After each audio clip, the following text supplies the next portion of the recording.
livre de Juges 17 et verset 6, et après on lira Juges 21, verset 25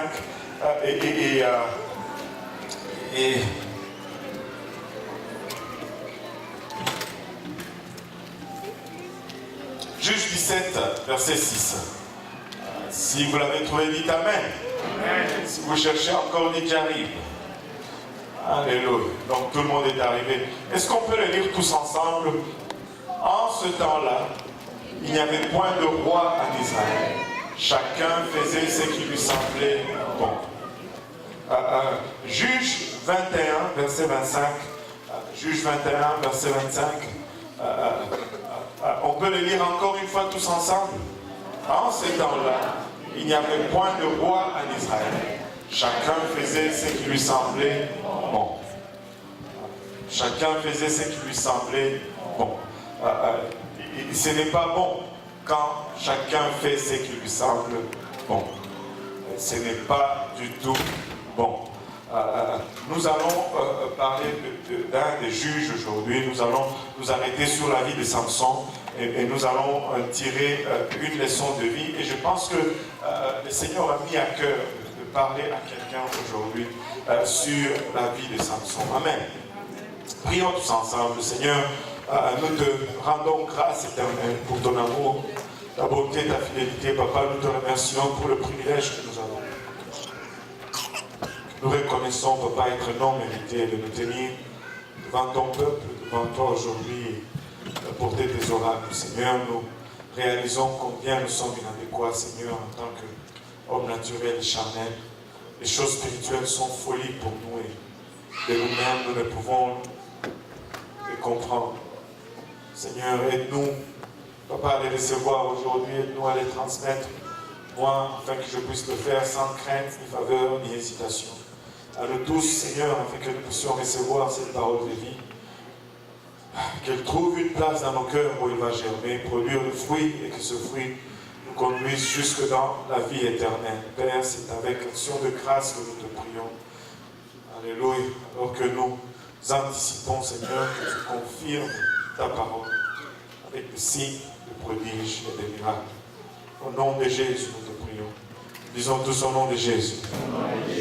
Juste avant de nous asseoir, si nous pouvons battre nos mains, juste avant de nous asseoir, et pousser vers Dieu de tous les jours.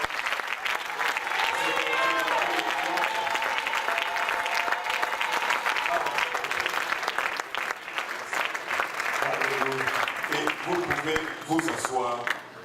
Le livre des juges est un livre assez particulier. Le livre des juges,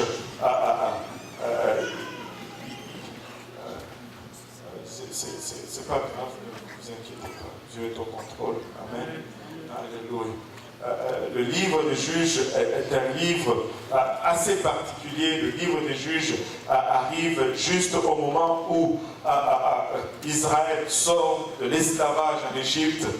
Moïse meurt et ils sont conduits finalement dans la terre promise par Josué. Et durant la vie de Josué, il y avait un leadership assuré. Josué a été élevé, a été formé au pied de Moïse et il a garanti cette direction du peuple. Et vous savez, le peuple a toujours besoin d'une direction. Le peuple a toujours besoin d'un dirigeant. Le peuple a toujours besoin de quelqu'un à qui regarder pour marcher dans les voies de Dieu ou les voies qu'il doit suivre. Ce n'est pas quelque chose qu'on utilise pour mater les gens. Non, non, c'est juste la nature fait cela comme ça. Ils disent, si tu prends 1000 personnes qui ont tous un quotient intellectuel de 100 individuellement, mais quand tu les mets en groupe, le quotient intellectuel du groupe diminue. On dirait que quand on le met en groupe, on devient moins intelligent. Et c'est pourquoi on a toujours besoin d'un dirigeant. Josué a assuré ce leadership pendant son vivant. Et déjà, on pouvait voir à la fin de sa vie, il devait rassembler le peuple et le mettre devant un fait et leur obliger de choisir, leur disant, choisissez aujourd'hui qui vous allez servir. Parce que une fois aussi dans la terre promise, une fois dans cette abondance, ils ont commencé à essayer, à tendre un peu, à s'éloigner des voies de Dieu. Et après la mort de Josué, il n'y a pas eu un leadership clair. Et sans leadership clair, le peuple sont éloignés de voie de Dieu. Et tu vas voir, après Josué, il y a eu des hauts et des bas. La marche d'Israël était littéralement en dents de scie. Et si vous parcourez le livre des Juges qui vient tout de suite après Josué, vous allez voir une phrase qui va revenir constamment. C'était une période particulière pour Israël. C'était une période caractérisée avec beaucoup d'instabilité.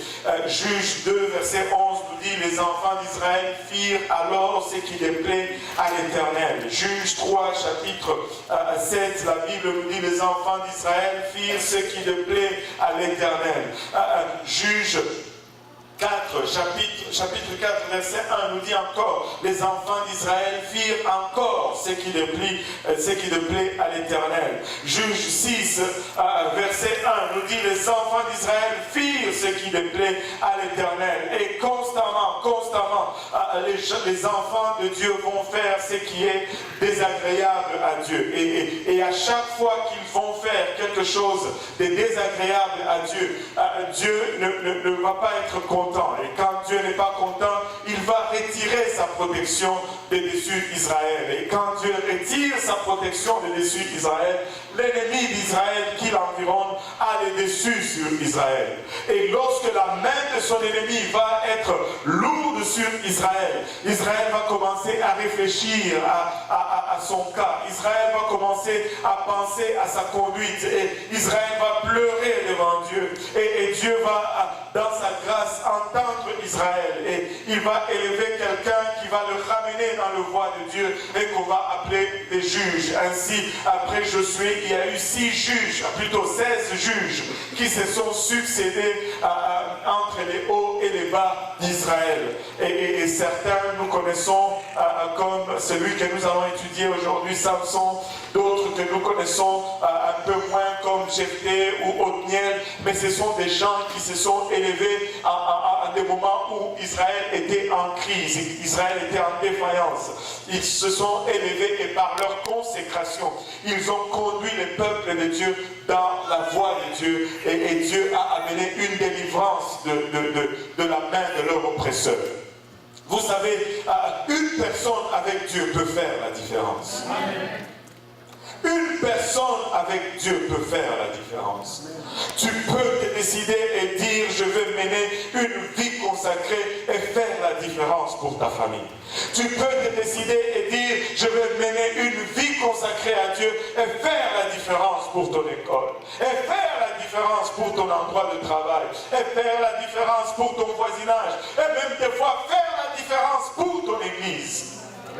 Tu peux t'élever et te dire, je marche avec Dieu et être une influence tout autour de toi. À chaque fois qu'une personne s'est consacrée à Israël, ça faisait la différence pour tout le peuple. À chaque fois que quelqu'un s'élevait et disait, je vais suivre le voie de l'Éternel, ça faisait une différence pour tout le peuple et ça amenait une délivrance pour tout le monde.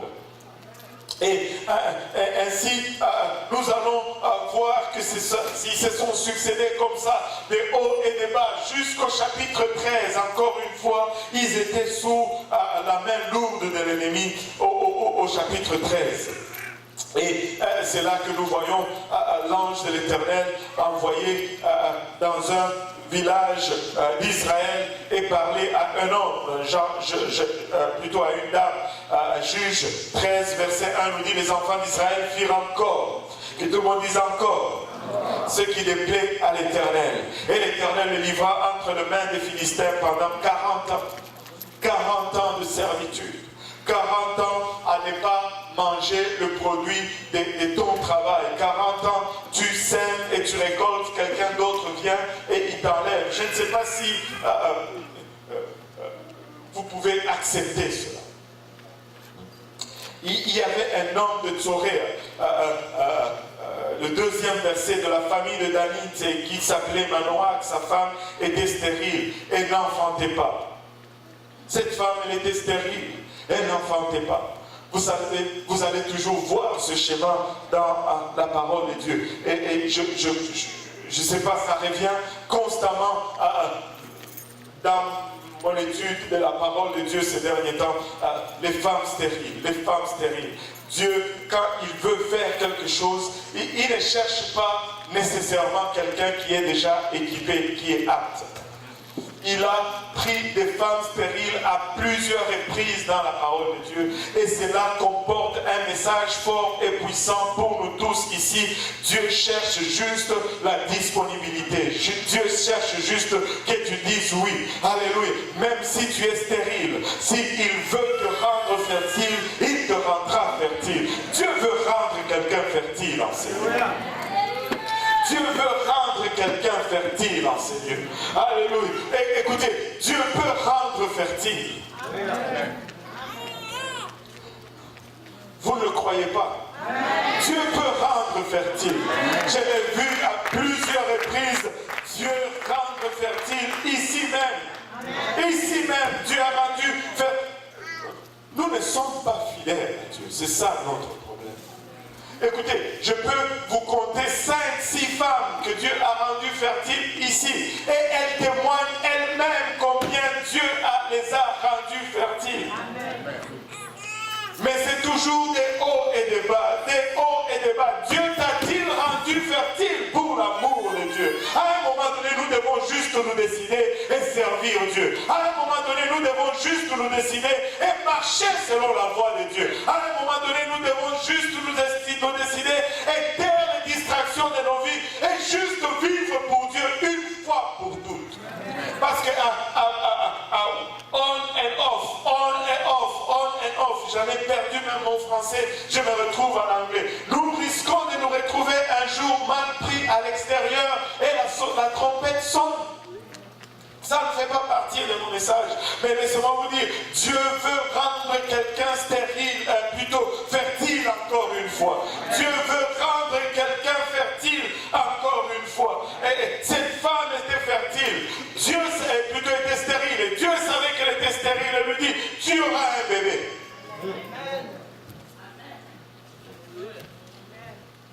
Elle n'enfantait pas. Mais l'ange de l'Éternel lui apparut et lui dit, voici tu es stérile.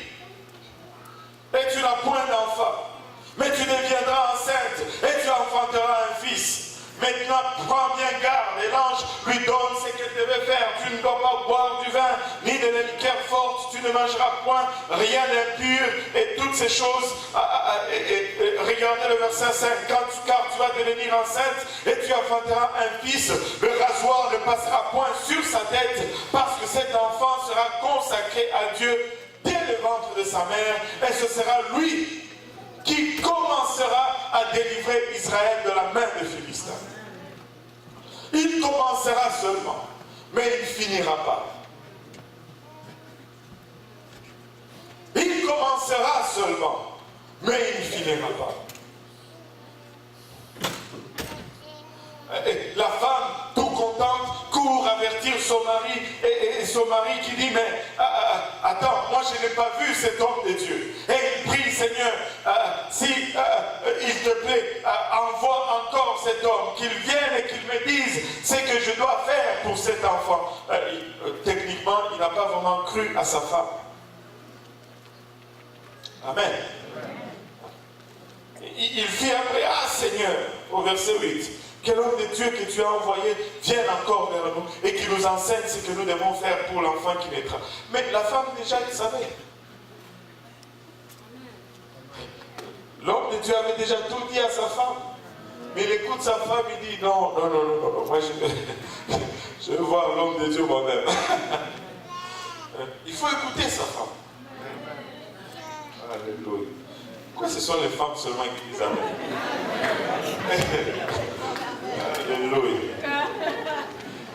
Alléluia. Je vois d'autres qui sont silencieux. Puis la femme regarde. Amen. Alléluia. Dieu exauça la prière de Manoach. Et l'ange de Dieu vint encore vers la femme. Elle était assise dans un champ et Manoach, son mari, n'était pas avec elle. On dirait qu'il n'était pas toujours à la bonne place quand l'ange apparaissait. Et anyway, regardez. Une autre chose ici. C'est quand Dieu veut te dire quelque chose, il va te le dire. Amen. Quand Dieu veut te parler, il va te dire. Et d'habitude, il nous dit toujours tout. Et quand Dieu va parler à quelqu'un d'autre sur une autre personne, ce n'est pas pour mettre dans le journal de Montréal. C'est pour prier et intercéder. Alors, oh boy, boy, boy, boy. C'est pour prier. Si Dieu te révèle, c'est pour prier. Si Dieu vient me voir et il me dit, bon, je ne sais pas qui est-ce que je vais prendre une victime rapidement, la sœur Maureen par exemple. La sœur Maureen, elle ne marche pas droit, elle fait quelque chose de pas bon. Oui, si Dieu vient vous révéler cela, priez. Pour qu'elle rentre dans la... Ne va pas voir la sœur Solange et lui dire, hey, tu sais ce que Dieu m'a révélé? Non, ce n'est pas pour ça. C'est pour prier. Amen. Je ne dis pas qu'elle fait des... C'est juste par exemple, tout simplement. Amen. Et non, elle courut promptement donner cette nouvelle à son mari, et lui, il arriva, et l'ange lui parla et lui dit les mêmes choses. Ta femme sera enceinte, et cette parole va être accomplie. Voici ce que tu vas observer, blablabla, voici ce que tu vas faire. Et au verset 13, l'ange de l'Éternel répondit à Manoach, la femme s'abstiendra de tout ce que je lui ai dit, et elle ne goûtera d'aucun produit de la vigne, elle ne boira ni vin ni liqueur fort, elle ne mangera rien d'impur, elle observera tout ce que je lui ai prescrit. Et Manoach dit à l'ange, permets-nous de retenir et de t'apprêter un chevreau. L'ange de l'Éternel répondit à Manoach, quand tu me retiendras, je ne mangerai pas ton mets. Mais si tu veux faire un holocauste, tu l'offriras à l'Éternel. Manoach ne savait point que ce fut un ange de l'Éternel. Et tout ce temps qu'il parlait, il pensait que c'était juste un homme. Il pensait que c'était juste un mortel. Il lui dit, je ne t'offrirai pas. Il lui dit, non, je ne mange pas. Offre seulement un holocauste à Dieu. Et Manoach dit à l'ange de l'Éternel, quel est ton nom, afin que nous te rendions gloire quand ta parole s'accomplira. Nous voulons te reconnaître. Nous voulons te remercier lorsque ceci va arriver. C'est quoi ton nom? Et l'ange de l'Éternel lui répondit, pourquoi demandes-tu mon nom? Il est merveilleux. Une drôle de réponse. Et c'est seulement hier, au milieu de la nuit, que Dieu m'a montré ce que cela signifiait. L'ange lui dit, pourquoi me demandes-tu mon nom? Il est merveilleux. Regardez, il y a une autre place où il y avait un autre ange de l'Éternel qui luttait avec une personne. Et après avoir lutté toute la nuit, il a demandé encore quel est ton nom. Il a dit, pourquoi me demandes-tu mon nom? On dirait que quand on lui demande le nom, il demande toujours, mais pourquoi est-ce que tu veux savoir mon nom? Alléluia. Mais à Manoach, il dit, il est merveilleux. Mais qu'est-ce qui est merveilleux? Regardez, Ésaïe 9, verset 5.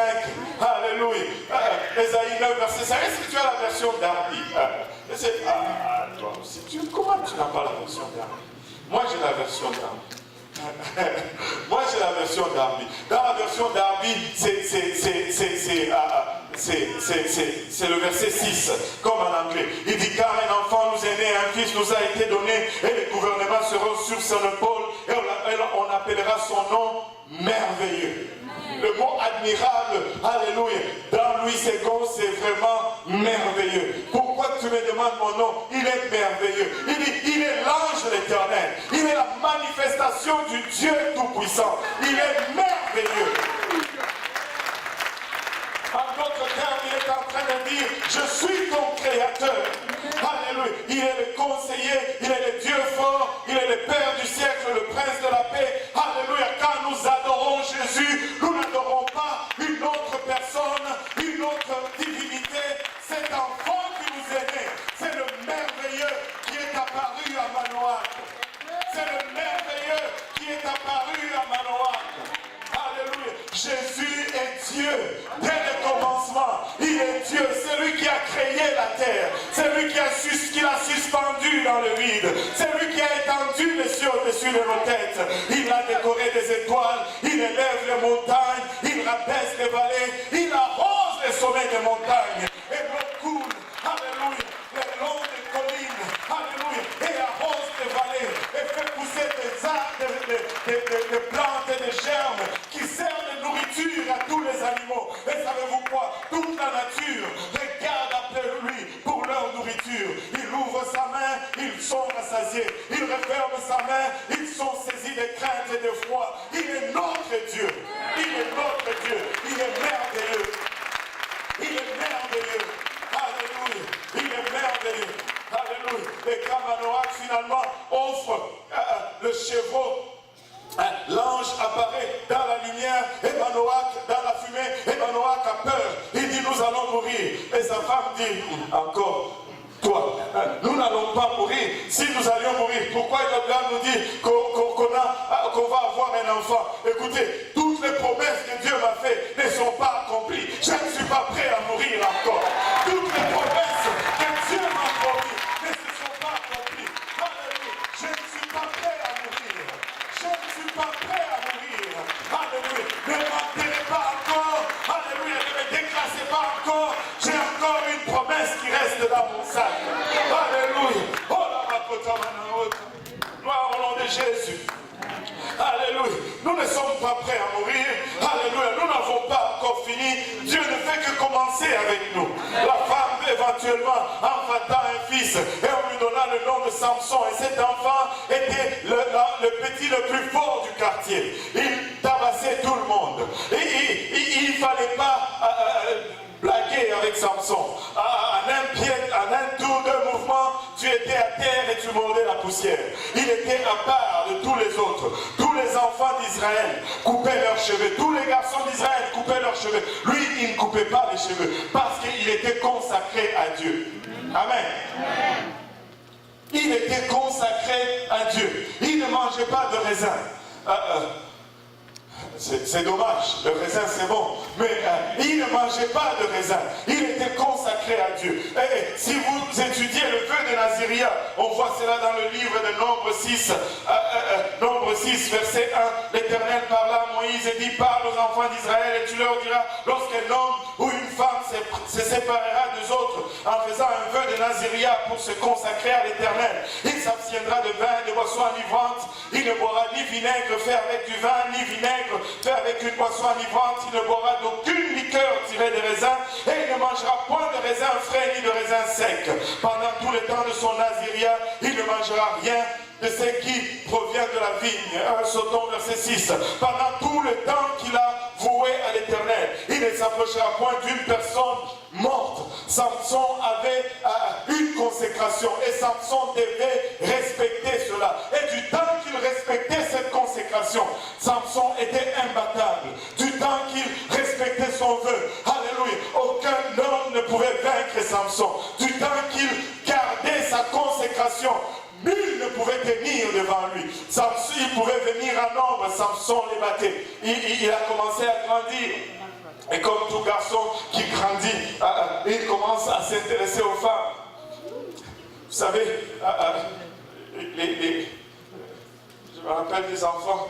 Les enfants, ils disent toujours des choses drôles, n'est-ce pas?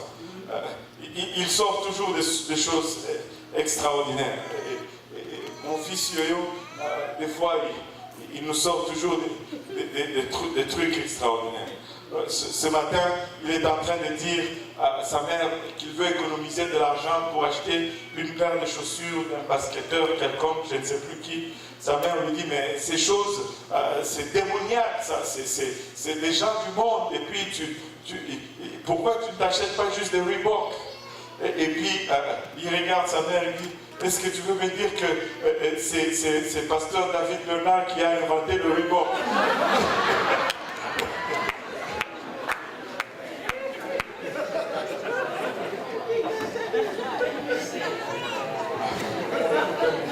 En tout cas, bon, il ne va pas avoir des rubans, on va aller chez PLS, puis là. On va chercher quelque chose de simple.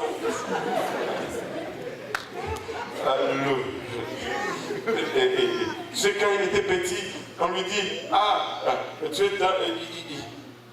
on s'est moqué, je sais pas, une fille s'est moquée de lui à l'école, il dit, tu es mince, yo-yo. Et puis il rentre à la maison tout fâché. Elle dit que je suis mince. C'est parce qu'elle n'a pas encore vu mes cuisses. Non, yo-yo, tu ne lui montres pas tes cuisses. Et là, tu te fâches aujourd'hui, c'est ta fiancée. Ah, moi les filles, rien à voir. Il dit, attends, quand tu auras, on va m'en reparler dans 20 ans. Et Samson est arrivé dans cet âge-là. Il a commencé à regarder les femmes. Et tout ce qu'il faisait, il va chez les Philistins. La première des choses, il va chez les Philistins. Il trouve une juge 14. Quelques temps après, il s'est rendu de nouveau. Juge 14, c'est trop loin. Ok, on va aller juge 14. Je pense que c'est le premier verset, mais que je n'ai pas. Il est allé chez les Philistins pour trouver une femme. Et là, sur la route vers les Philistins, avec ses parents, pour prendre cette femme en mariage, il se retire pour aller faire un petit besoin et un lion sort. Oh! Où est ma photo? Et Samson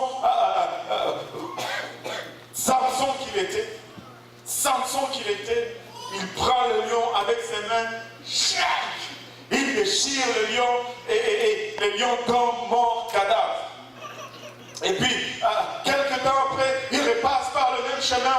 On coupe parce que le temps est vraiment notre ennemi. Il repasse par le même chemin et qu'est-ce qu'il voit dans la carcasse de ce lion? Un essaim d'abeilles qui a fait du miel là-dedans.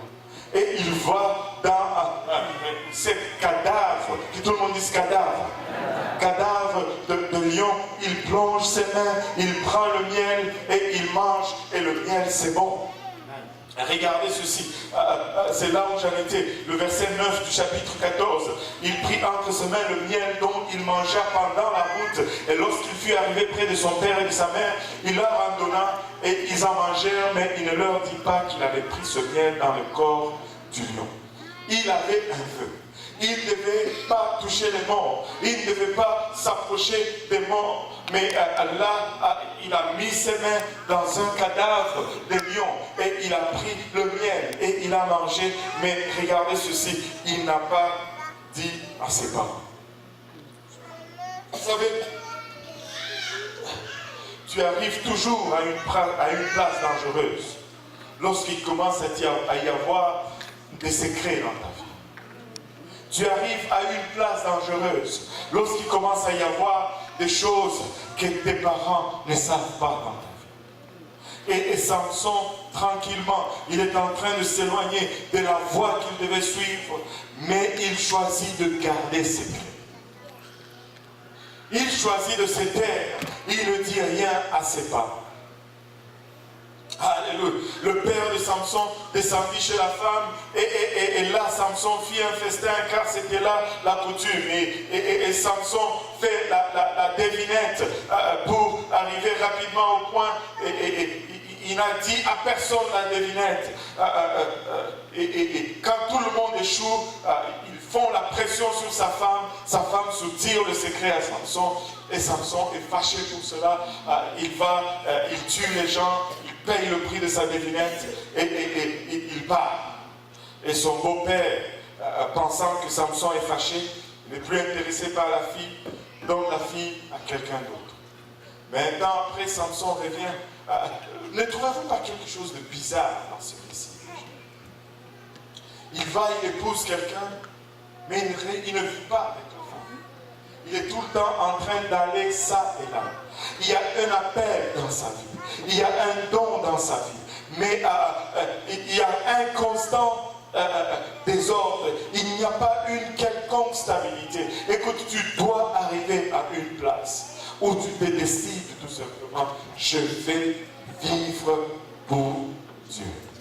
Tu ne veux pas qu'on dise de toi qu'il commença tout simplement à délivrer sa famille. Tu ne veux pas qu'on dise de toi qu'il commença tout simplement à faire ceci. Nous ne voulons pas commencer, nous voulons compléter ce que Dieu nous demande de faire. Et Samson se fâche contre le Philistin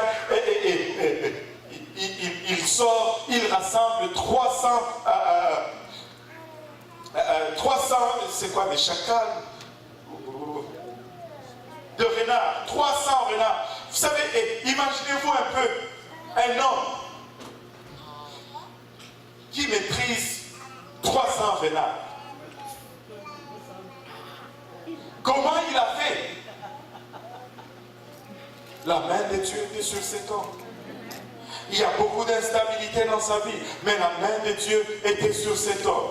Il y a beaucoup de hauts et de bas, mais la main de Dieu était sur cet homme. 300 renards. Très souvent, nous passons par-dessus ces miracles sans nous en rendre compte. Mais les renards, on ne les appelle pas milou, milou, milou, ils viennent. Il fallait qu'ils courent. Les renards, ce sont des animaux sauvages. Il fallait qu'ils courent après et qu'ils, je ne sais pas, qu'ils les maintiennent quelque part. 300 renards. Et là, il les attache queue à queue. Il met une torche entre leurs queues et il allume le feu à la torche. Et ces renards partent comme des flèches à travers les champs. Et tous les champs des Philistins sont en feu. Il en avait de la tête, Samson aussi. Mais j'ai médité pendant longtemps comment il a fait pour retenir 300 renards. La main de Dieu était sur lui. Et là, les Philistins se fâchent. Ils viennent contre Israël. Livrez-nous Samson. Et là, regardez, les gens d'Israël viennent devant Samson, 3000 hommes. Et Samson plaide avec eux. Mais vous ne voulez pas me tuer.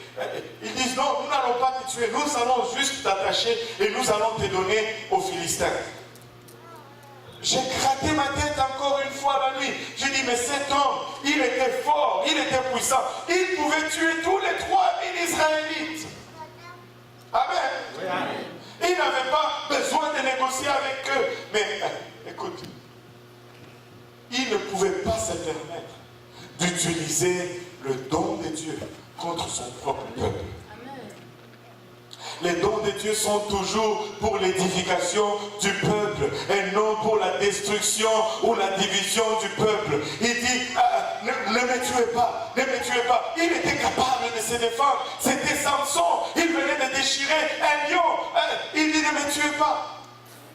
Et remarquez ceci, on l'attache avec des cordes frais, il sort, mais lorsqu'il voit les Philistins, les cordes se brisent et il voit un mâchoire d'âne. Coup de mâchoire, coup de pied, coup de mâchoire, coup de pied. Il tue 1000 hommes. Il tue 1000 Philistins avec la moitié d'une mâchoire d'âne. Extraordinaire. Une grande délivrance. Et là, le Seigneur la preuve. Mais la vie de Samson, c'est toujours de haut et de bas jusqu'à ce qu'il tombe sur Dalila. Et il aimait continuellement les femmes étranges. Et là, il tombe entre les mains de Dalila. Et les Philistins vont voir Dalila. Il dit, si tu trouves le secret de Samson, nous allons te payer beaucoup d'argent. Et Dalila s'approche vers Samson. Chérie, quel est le secret de ta force? Dis-moi si tu m'aimes vraiment. Et Samson lui dit, écoute, si tu tresses mes cheveux, blablabla, je serai comme tout autre homme. Et là, venez ce soir, on va la voir. Et Samson vient, il dort, il se fait tresser les cheveux. Et Dalila, quand les gens arrivent, Samson, les Philistins sont sur toi. Ils s'élèvent, coup de pied, coup de tête, tous les Philistins courent par-ci, par-là. Et là, Daniel a choqué. Tu m'as menti. Tu m'as menti. Wow. Et lui, stupide qu'il est, oh non chérie, écoute, si tu me lis avec cette corde, il reste encore une fois, Samson, les Philistins sont sur toi. Il est en train de dormir avec celle qui désire sa perte. Il est en train de passer du temps avec celle qui désire sa mort. Jusqu'à ce que la Bible nous dit qu'elle a tellement harcelé, qu'elle a tellement parlé, qu'elle a tellement passé le pressé jusqu'à... Il sentait son âme comme s'il allait mourir et finalement il lui a ouvert le cœur. Il lui dit, bon écoute, le rasoir n'a jamais passé dans ma tête. Si on me rasait, je serais comme tout autre homme et la force me quitterait. Et là il dort, la Bible nous dit qu'il était sur les genoux de Daniel. Daniel a fait venir quelqu'un et on rase Samson pendant son sommeil. Alléluia, sa consécration est coupée. Et là, quand l'œuvre est faite, Daniel s'élève et crie encore, Samson, les Philistins sont sur toi. Au chapitre 16, le verset 20, la Bible nous dit, et il se réveilla de son sommeil. Et il se réveilla de son sommeil. Vous savez, la Bible nous dit veillez. Veillez. La Bible ne nous dit pas dormez. La Bible nous dit veillez, car vous ne savez quel jour votre Sauveur reviendra. Veillez. Nous ne pouvons pas nous permettre de dormir spirituellement. Nous ne pouvons pas nous permettre d'avoir des hauts et des bas. Certains d'entre nous dormons spirituellement. Certains d'entre nous, nous sommes complètement endormis. Nous sommes devenus trop à l'aise avec notre marche avec Dieu. Nous arrivons à une place où nous croyons littéralement un mensonge. Nous devons veiller. Notre consécration compte. Ce que tu fais dans le secret compte. Et ça peut t'écouter ta vie. Ça peut t'écouter ta marche avec Dieu. Samson s'est réveillé de son sommeil et dit, je mentirai comme tous les autres fois. Écoute, tu as peut-être menti, tu t'en es tiré. Tu as peut-être fait, tu t'en es tiré. Mais laisse-moi te dire, tu n'es pas plus malin que le diable. Tu n'es pas plus intelligent que le diable. La seule voie de la sûreté, c'est l'obéissance. La seule voie de la sûreté, c'est la transparence. Si tu continues dans la voie du mensonge, tu cours à ta perte. Tu cours à ta perte. Il s'est réveillé. Il dit, je vais m'en tirer comme tous les autres fois et je me dégagerai. Il ne savait pas que l'Éternel s'était déjà retiré de lui. Il pensait que Dieu était encore là. Tu peux venir. Alléluia. Tu sais, si tu n'arrives plus à prier à la maison et ressentir la présence de Dieu que tu ressens à l'église, tu es déjà en train de rétrograder. Si le seul moment où tu te sens dans la présence de Dieu, c'est lorsque tu es ici dans la maison de Dieu, il y a quelque chose qui ne va pas, retourne à l'autel de repentance, prie que Dieu te restaure, que Dieu te touche, parce que tu es en train de fonctionner sur les bénédictions de quelqu'un d'autre. Tu es en train de prendre un passage sur l'essence de quelqu'un d'autre, sur le Saint-Esprit de quelqu'un d'autre. Je dois m'enfermer dans ma chambre et prier, sentir la même présence que je ressens quand je viens à la maison de Dieu. Je dois m'enfermer dans les lieux secrets et sentir la présence de Dieu. Sinon le Seigneur va se retirer sans que tu ne t'en rends même pas compte. Tu penses que c'est toujours comme d'habitude. Écoutez, et il y a quelque chose qui nous trompe très souvent. Tu peux faire ministère comme tu faisais d'habitude. Tu peux continuer à bouger, mais tu travailles seulement dans la chair. Dieu n'est plus là-dedans. Dieu n'est plus là-dedans. Alléluia. Dieu n'est plus là-dedans. Et le Philistin le saisit et lui crevèrent les yeux. Et ils le firent descendre à Gaza et le lièrent avec des chaînes de reins. Il tournait la meule dans la prison. Cet homme qui avait commencé à délivrer tout le peuple, maintenant réduit à un aveugle, maintenant réduit juste à tourner un moulin à longueur de journée. Cet homme qui avait la promesse de la délivrance de tout un peuple se retrouve prisonnier parce qu'il a délaissé sa consécration. Écoutez, nous devons rester consacrés. Nous devons demeurer une église sanctifiée. Oh, battons nos mains un moment.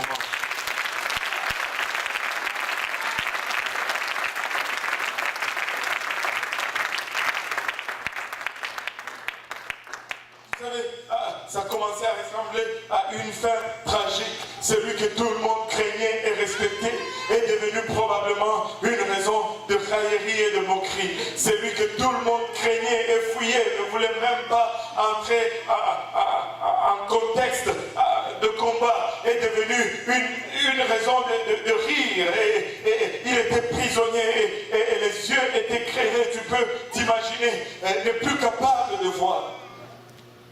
À tourner un rond à longueur de journée.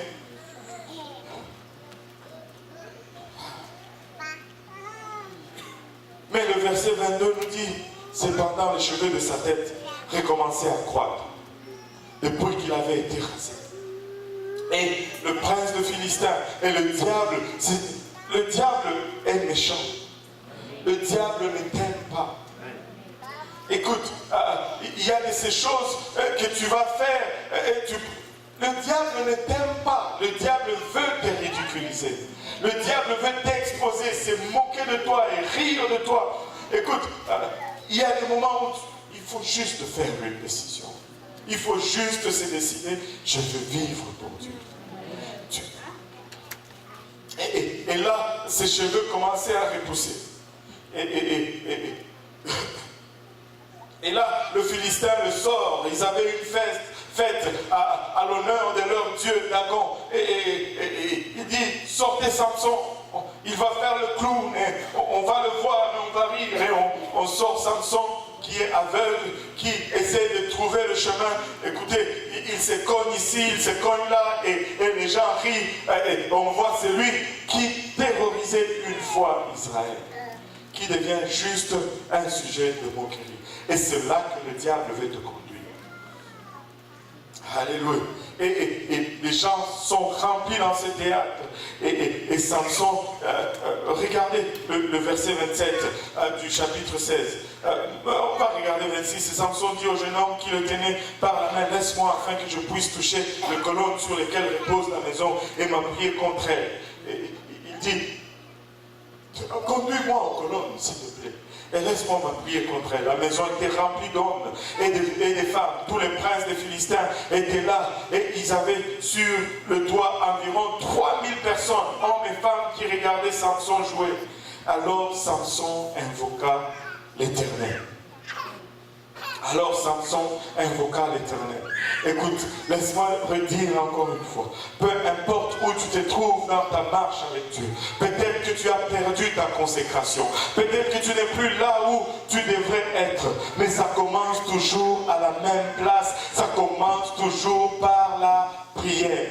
Retourne à la place de prière. Samson invoqua l'Éternel. Alléluia. Peut-être que le diable s'est moqué de toi. Peut-être qu'il t'a induit à penser autrement. Peut-être qu'il t'a induit à faire des choses que tu ne voulais même pas faire. Et que tu regardes cela aujourd'hui, tu te dis, mais comment est-ce que je me retrouve ici? Sûrement des choses passées dans la tête de Samson. Si seulement j'avais écouté. Si seulement, et si seulement. Mais regardez, Samson invoqua l'Éternel et dit, Seigneur l'Éternel, souviens-toi de moi, je t'ai prié, oh Dieu.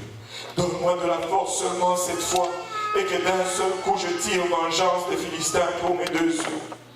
Écoutez, c'est une prière triste concernant celui qui devait délivrer Israël.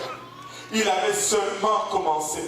Mais à la fin de sa vie, il est en train de dire, donne-moi de la force pour que cette fois seulement, je tire vengeance pour mes deux yeux des Philistins. Et Dieu entendit sa prière. Et Dieu les restaura. Si on peut se lever tous ensemble, laissez-moi vous dire ceci. Dieu m'a mis à cœur, tout au courant de cette semaine. Dieu peut restaurer ta consécration. Dieu veut restaurer ta consécration. Mais tu n'as pas besoin d'attendre que l'ennemi te crève les yeux. Tu n'as pas besoin d'attendre, alléluia, que tes cheveux soient rasés. Tu n'as pas besoin de perdre encore davantage ta consécration. Il est temps que tu te réveilles et que tu réalises qui tu es. Mais Dieu peut restaurer ta consécration aujourd'hui.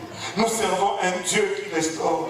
Dieu veut t'utiliser puissamment, mais il ne peut pas le faire hors des voies qu'il a tracées. Écoutez, il ne faut pas croire un mensonge. Toute action, en arrière de toute action, nous l'avons appris le mercredi, il y a un mensonge que nous croyons. Nous pensons que nous pouvons juste vivre comme nous voulons et juste opérer dans l'onction. C'est faux. C'est faux. Sans la consécration, il n'y a pas d'onction. Il n'y a pas d'onction. Nous opérons dans la chair. Peu importe combien tu es talentueux, peu importe combien tu joues, peu importe combien tu prêches, tu parles, tu témoignes, écoute, s'il n'y a pas de consécration, s'il commence à avoir des zones de secrets dans ta vie, tu es dans un terrain dangereux et l'ennemi est prêt à t'exposer. Mais tu n'as pas besoin d'attendre que cela arrive.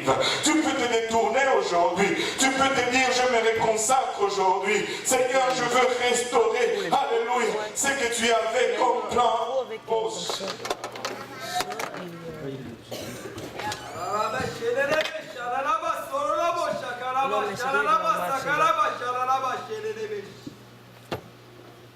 Est-ce que tu veux?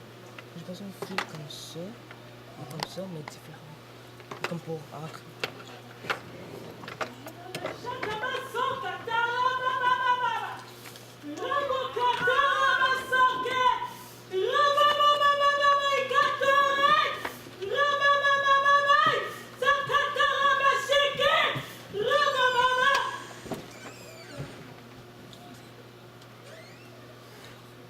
Tu sais,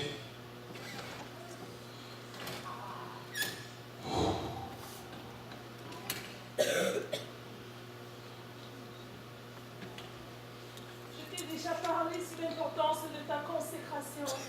Je t'ai déjà parlé sur l'importance de revenir à moi de tout ton cœur.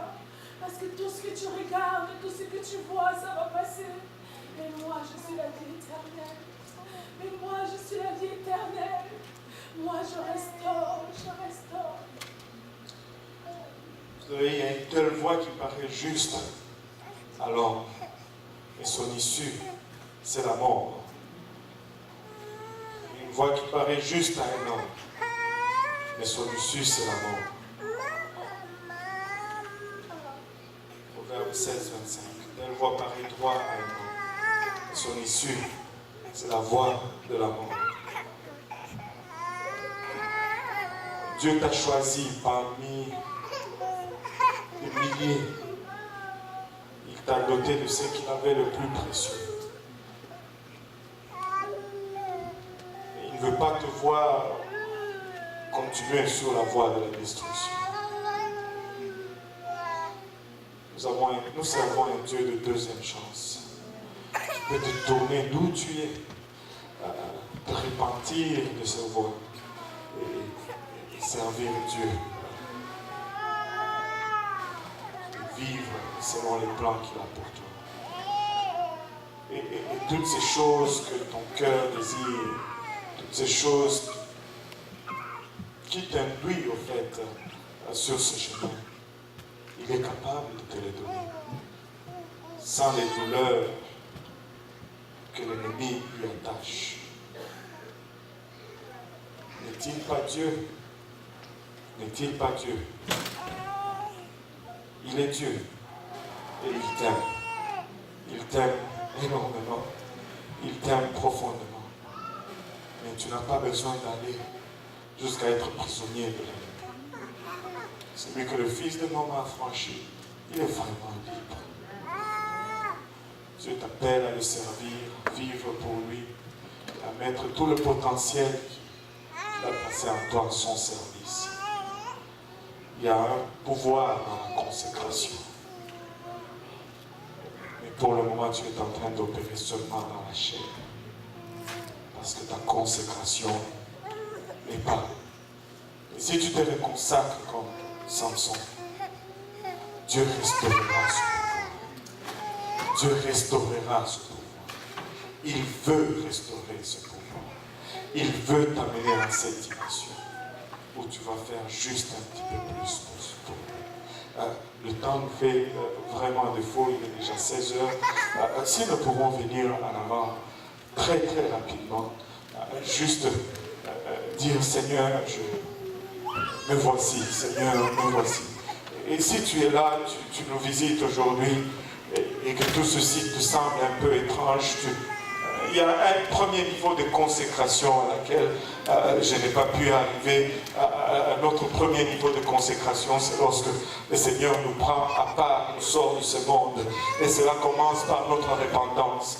Quand nous nous détournons de voie de ce monde et que nous donnons notre vie au Seigneur, nous renonçons au mal. Alléluia. Et nous venons, nous nous faisons baptiser en son nom précieux pour le pardon de nos péchés. Tu peux te repentir aujourd'hui, tu peux être baptisé au nom de Jésus-Christ. Nous avons l'eau, nous avons des vêtements de rechange. Ça ne prend que ton obéissance. Alléluia. Ça, c'est notre premier niveau de consécration. Mais après cela, Dieu nous demande de marcher dans la sanctification. Il nous demande de marcher dans la sanctification. C'est à cela que Dieu est en train d'appeler son Église aujourd'hui. Sans la sanctification, nous n'avons pas de pouvoir. Sans la sanctification, il n'y a aucun pouvoir. Nous ne pouvons pas faire l'œuvre que Dieu nous appelle. Alléluia. Si nous ne sommes pas consacrés à Dieu. Amen. Alléluia. Si nous pouvons élever nos voix vers le Seigneur pour un moment, Saint de Dieu, prier pour quelqu'un. Il y a beaucoup de gens qui nous visitent aujourd'hui. Parlez aux gens. Alléluia. Laissez le Seigneur vous utiliser pour un moment.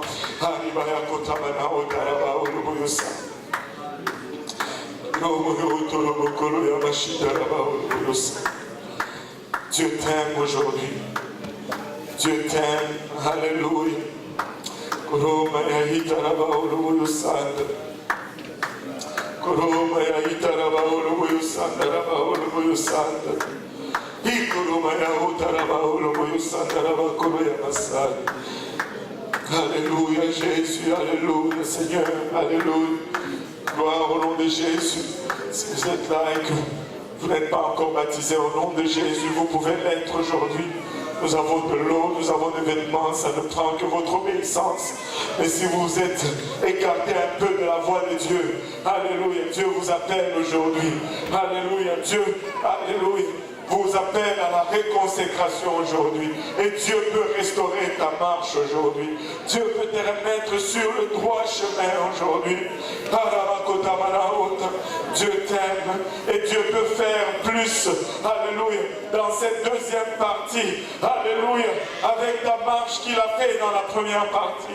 Avec Samson, la Bible nous donne ce témoignage que ce jour-là, il tua plus de Philistins qu'il avait tué dans toute sa vie. Dieu t'appelle, alléluia, à te réconsacrer.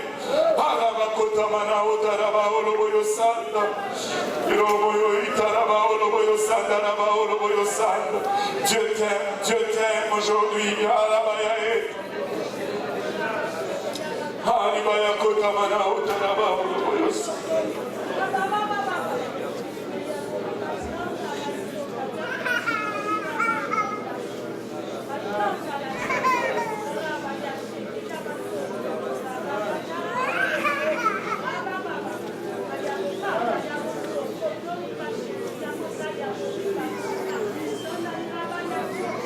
Alléluia Jésus, alléluia.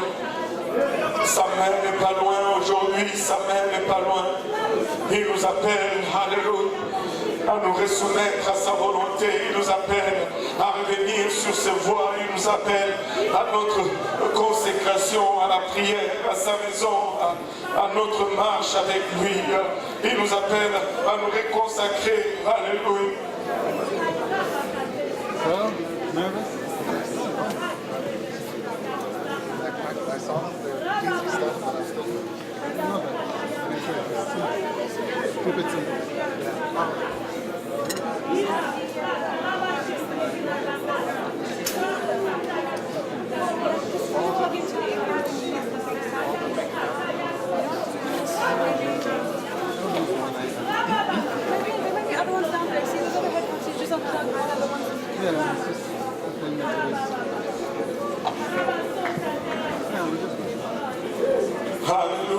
Seigneur veut te remplir de son esprit aujourd'hui.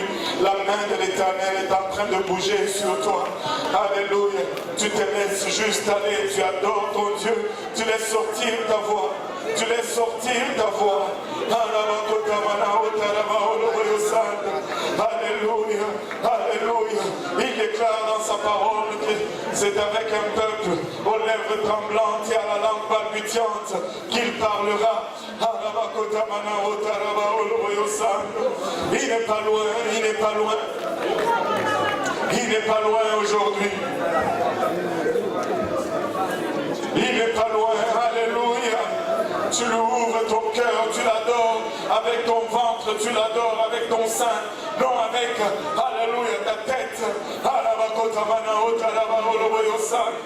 La main de Dieu bouge, la main de Dieu bouge, alléluia. Dieu t'appelle, alléluia, à te réconsacrer, Dieu t'appelle à être encore fidèle, Dieu t'appelle à la constance dans ta marche, Dieu t'appelle à reconsidérer tes priorités.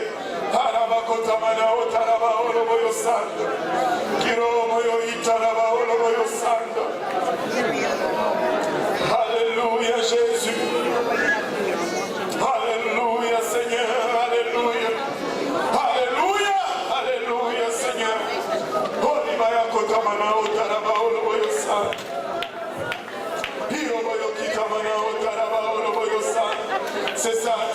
C'est ça, tu adores ton Dieu, tu adores ton Dieu, tu laisses sortir ta voix,